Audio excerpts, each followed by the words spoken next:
Assalamualaikum warahmatullahi wabarakatuh.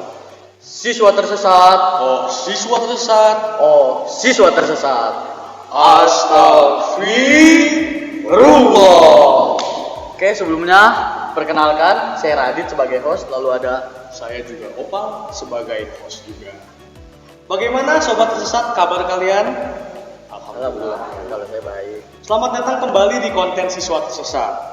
Kali ini kami menyediakan sebuah pertanyaan-pertanyaan yang telah diberi oleh para penonton melalui Instagram kami. Kalau yang lalu kita tuh menyiapkan siswa tersesat itu dengan tema Ramadan. Iya. Yang benar tersedia sekali. di channel YouTube kita SMA Islamic Village. Nah, kali ini kita memiliki tamu yang berbeda nih. Tamunya ini guru agama, Wah, Pak Fitra. silakan perkenalkan diri, Pak.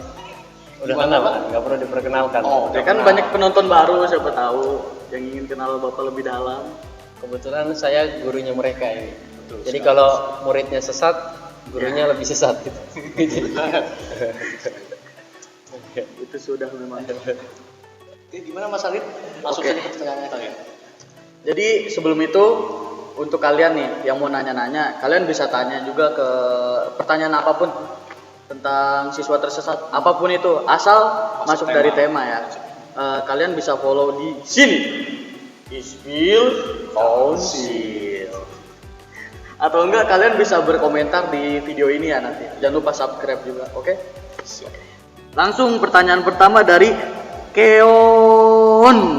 Pokoknya 4. Pokoknya 4. Kalau masuk surga kan boleh minta apa aja. Kalau misalkan minta jadi Tuhan, dikasih nggak? Ini kayak main game. Baru masuk server jadi admin. Apa ya? Sebenarnya mungkin itu pertanyaan yang logikal, tapi nggak ada adab. Itu doang sih. Dikasih hati minta nyawa. Iya, betul sekali. Menurut Jadi gini, Pak, kalau misal nih, kan jadi Tuhan beneran. Itu jadi kita boleh buat hamba sendiri gitu, buat surga sendiri, macam gitu, Pak. surga di dalam surga. Iya. Menurut Bapak gimana, Pak? Jadi pertanyaannya itu kalau andaikan udah masuk surga, Kita jadi Tuhan. minta jadi Tuhan, dikabulin atau enggak? Iya. Atau minta jadi Tuhan pasti dikabulin gitu? Nggak dikabulin sama Dikabulin atau enggak? Ini ya bener tadi kurang adab. Kurang adab, betul. Masuk surga aja udah syukur. Heeh. Ya enggak? Minta jadi Tuhan lagi. Tuhan. Iya enggak? Ya jawabannya sebetulnya dia enggak. Kalau andaikan itu kan terlalu jauh ya, dia minta jadi Tuhan, dia nanti di surga pengen ngapain. Terkadang kita sering nggak sih kayak kita di dalam suatu perjalanan, di mana perjalanan itu di tengah jalan kita mengalami suatu apa ya istilahnya, tragedi, mungkin hampir mau kecelakaan atau pengen mau tabrakan misalkan ya. Terus habis itu tiba-tiba selamat. Padahal sebelum sampai di tempat tujuan, kita tuh udah mikir besok tuh di sono tuh bakal A, B, C dan D. Ya nggak sih? Iya. Tiba-tiba karena ada kejadian seperti itu, terus habis itu kita bersyukur, terus kita mikirnya tuh sampai tempat tujuan aja udah alhamdulillah. Nggak? Iya. Sering nggak berpikir kayak gitu? Iya nggak? Jangan kan kita mikir di sana udah pengen ngapa-ngapain, pengen ini, pengen itu, pengen ini. Yang penting datang. Iya nggak? Yang penting sampai aja dulu. Iya nggak? Iya.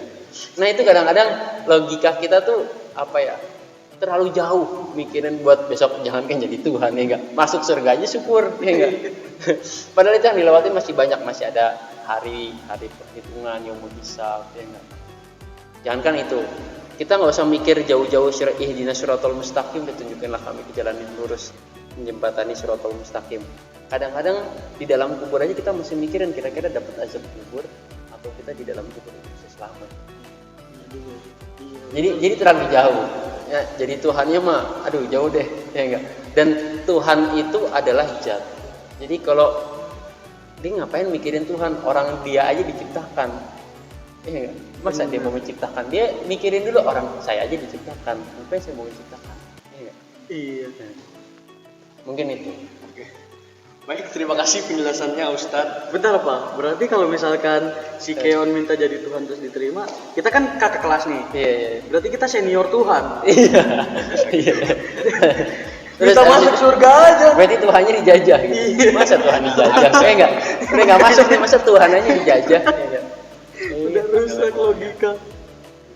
Oke, untuk pertanyaan selanjutnya tuh konteksnya masih surga nih. Misalnya masuk ya kan. Selanjutnya pertanyaan kedua adalah dari nampaknya namanya tidak tercantum di sini. Namun pertanyaannya adalah kalau di surga kan dapat jaminan bidadari nih Pak. Apakah dengan tidak menikah bisa dapat jatah bidadari yang lebih? Iya. Kalau di surga itu dapat bidadari. Kalau tidak menikah, apakah jatah bidadarinya lebih gitu? Ya maksudnya nggak nikah di dunia gitu. Nggak nikah di dunia, tapi di akhirat dapat. Banyak. Ya itu kan janjinya Allah ya. Jadi kalau di surga itu, insya Allah segala macam apapun terkait tentang keduniaan yang tidak kita dapatkan di dunia, insya Allah akan kita dapatkan di akhirat. Apalagi cuma sekedar bidadari. Kecuali beda tuh sama yang tadi jadi Tuhan. Ya. Iya. Kalau yang Tuhan itu udah. Penting bidadari. Iya. Kalau bidadari itu masih ya insya Allah sama Allah nggak dikabulin. Kalau masuk itu juga kalau masuk. Iya, kalau masuk. Itu juga kalau masuk. Jadi nggak orang dapat bidadari nggak dia yang nggak nikah nggak dapat bidadari. Yaitu sekali lagi surga dan neraka itu adalah hak prerogatif Allah. Jadi haknya Allah memasukkan dia ke dalam surga atau ia akan dimasukkan ke dalam neraka. Kalau andaikan sama Allah ia dimasukkan ke dalam surga, insya Allah apapun yang ia inginkan di dalam surga pasti Allah kabulkan. Termasuk bidadari tadi. Nah, berarti kalau misalkan dia mikir kayak gitu, terus dia rela nggak nikah nih, ternyata masuk neraka, nggak dapet bidadari. Berarti itu nggak Udah oke. nggak nikah, Jangan nikah. masuk neraka gua. Iya. Kalau andaikan dia nikah masuk neraka gitu, Ya, ya kan cuma masih jangan juga sih. dapat Cuma jangan neraka. juga, tapi paling nggak dunianya lumayan lah gitu. Iya, lumayan, ya. Ini udah nggak nikah, ya. Masuk neraka lagi. Jadi intinya tuh mending banyakin di dunia dulu. Iya. 4 nggak apa-apa deh. Ya tetap makanya ada doa Rabbana atina fid dunya hasanah wa fil akhirati hasanah wa qina adzabannar. Ya nggak melulu orang yang menikah itu bahagia dan nggak melulu juga orang yang tidak menikah itu tidak bahagia. Masing-masing punya jalan hidupnya masing-masing. Allah sudah menakdirkannya sendiri. Tapi tetap memang syariat Islam atau sunnah Rasulullah menganjurkan setiap muslim itu. Tapi tidak bisa menjustifikasi bahwa orang yang tidak menikah itu tidak mau menikah. Ya mungkin rezekinya belum saatnya tiba untuk orang tersebut. Mungkin mau bidadari. Iya, mungkin mau bidadari. Mungkin mau bidadari. Oke. Pak, boleh diminum dulu gitu? Jajanannya dimakan? Bapak tadi kebetulan habis minum. Oh, ya udah. Ini gorengannya Bang Samsul bukan? Bukan. Bukan gorengannya Bang Samsul. Next time. Oh iya, next time. Oke, kan tadi ngomongin surga nih. Nah, sekarang kita berpindah dikit lah. Masih sangkut paut sih. Kita ngomongin sholat. Kan dalam sholat ini, jangankan surga dulu deh. Harusnya dari sholat dulu itu kan, kita kan banyak nih orang-orang yang kalau misalkan sholat, kayak cuman sholat Jumat lah, terus nyumbang amin doang. Kadang udah mikirin surga gitu loh. Iya. Nah, ini ada yang nanya. Dari Iya. HMK_TRZ 7. Amin doang. Hukum buat yang nggak hafal niat sholat apaan ya katanya? Hukumnya buat yang nggak hafal Kalau Oh. niat sholat tuh Hukum. cuman, ya Allah semoga berhasil. Hukum yang nggak hafal niat sholat itu bagaimana sih sholatnya gitu kali Iya. ya? Kira-kira sholatnya itu sah atau tidak gitu? Sebetulnya niat itu letaknya di dalam hati. Jadi niat itu adanya di dalam hati, adapun melafalkannya itu sunnah. Jadi kalau andikan kita mau sholat di dalam hati kita niat sholat, misalkan niat sholat Jumat misalkan, terus di dalam hati terus takbir, insya Allah itu sah. Tapi kalau andaikan kita tidak niat sama sekali tiba-tiba sholat, nah itu malah nggak sah. Gitu. Tapi niat itu yang paling penting adalah di dalam hatinya. Syekh Nawawi bilang begitu di dalam kitabnya. Jadi yang paling penting itu di dalam hatinya, adapun melafalkannya usolli atau dengan bahasa Indonesia saya niat sholat gitu, itu sunnah.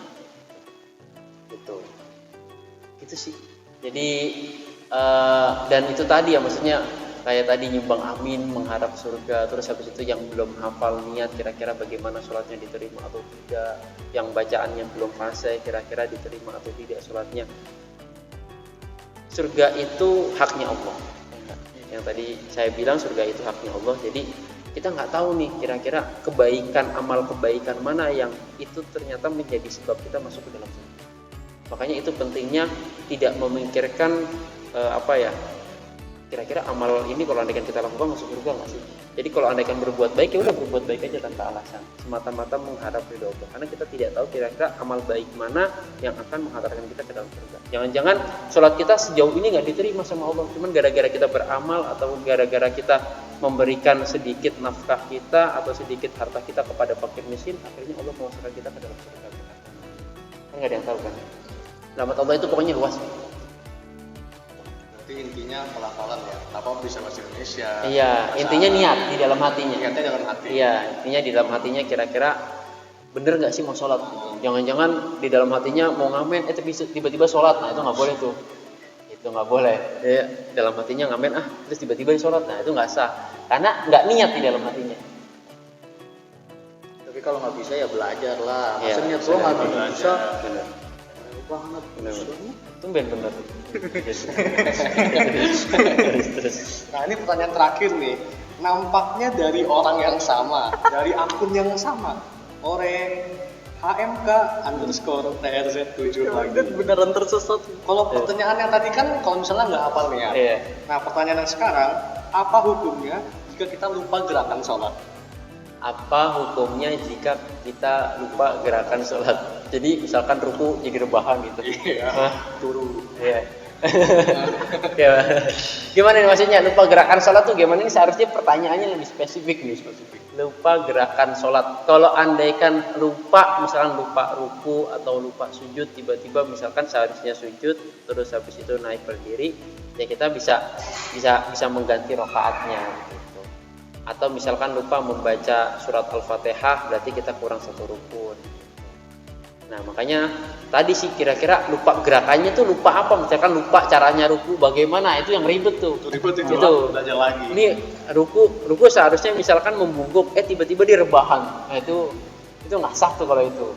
Gitu. Tapi kalau andaikan tadi misalkan dia habis ruku, tiba-tiba sujud, dia lupa i'tidal. Dia ingat caranya i'tidal bagaimana, cuman dia lupa. Tiba-tiba dia langsung sujud. Gitu. Kalau andaikan sholatnya jamaah itu bisa diingatkan sama makmum. Tapi kalau sholat sendiri, selagi dia belum sempurna, dia masih bisa kembali i'tidal. Jadi belum sujud sempurna, dia balik lagi i'tidal, gitu. Nanti ditutupnya pakai sujud sahwi. Jadi intinya itu kalau misalkan nggak bisa nggak apa-apa, asalkan mau belajar. Iya. Itu intinya yang paling penting itu belajar. Makanya belajar itu tujuannya itu bukan karena bisa, tapi semata-mata mengharapkan ridha Allah. Jadi bisa nggak bisa itu haknya Allah, masih bisa atau enggak. Tapi tugas seorang muslim untuk menuntut ilmu itu sudah lapar. Iya lapar. Bagus. Terus. Cuman segitu doang ya terakhir. Cuma segitu doang. Berarti kesimpulannya ialah jadi urusin dulu di dunia, baru yang di akhirat itu nanti aja. Sholat dulu yang benar. Iya. Yang cuma numbang amin. Iya. Nah, Jangan banyak nuntut ya. Iya. Bilangnya sholat, taunya ke warnet kan? Bilangnya McD, taunya gorengan. Iya. Oke. Terima kasih atas partisipasi kalian. Akhirul kala mohon maaf atas kesalahan kata-kata yang kami buat. Sampai ketemu lagi di konten siswa tersesat berikutnya. Siswa tersesat. Siswa tersesat. Siswa tersesat. Astagfirullah. Makasih. Assalamualaikum warahmatullahi wabarakatuh.